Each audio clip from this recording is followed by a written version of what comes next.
बाढ़ के बाद लोग अलग अलग जगह जाकर रहने लगे।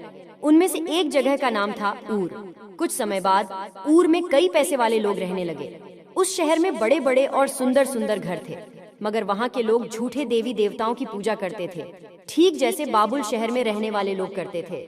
लेकिन सभी ऐसे नहीं थे। नूह और उसका बेटा शेम अब भी यहोवा को ही मानते थे। बाढ़ के 350 साल बाद नूह की मौत हो गई। नूह के मरने के ठीक 2 साल बाद इब्राहिम पैदा हुआ। इब्राहिम बहुत अच्छा आदमी था और यहोवा उससे बहुत प्यार करता था। इब्राहिम अपने परिवार के साथ ऊर शहर में रहता था।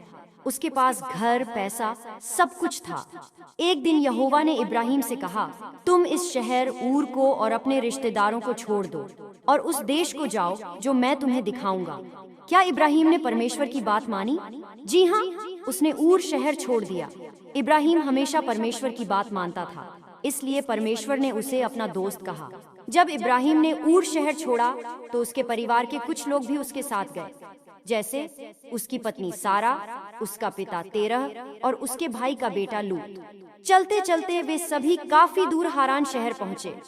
वहाँ इब्राहिम के पिता तेरह की मौत हो गई। कुछ समय बाद इब्राहिम और उसका परिवार हारान शहर से निकलकर कनान देश पहुंचा। वहां यहोवा ने इब्राहिम से कहा, मैं यही देश तुम्हारे बच्चों को दूंगा। इब्राहिम वहीं रुक गया और तंबुओं में रहने लगा। परमेश्वर ने इब्राहिम की खूब मदद की। इस वजह से इब्राहिम के पास ढेर सारी भेड़ बकरियां और दूसरे जानवर हो गए।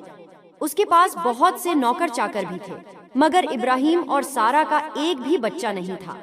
जब इब्राहिम 99 साल का हुआ, तब यहोवा ने उससे कहा, मैं तुमसे वादा करता हूँ, तुम बहुत से देशों के लोगों के पिता बनोगे। लेकिन यह कैसे हो सकता था?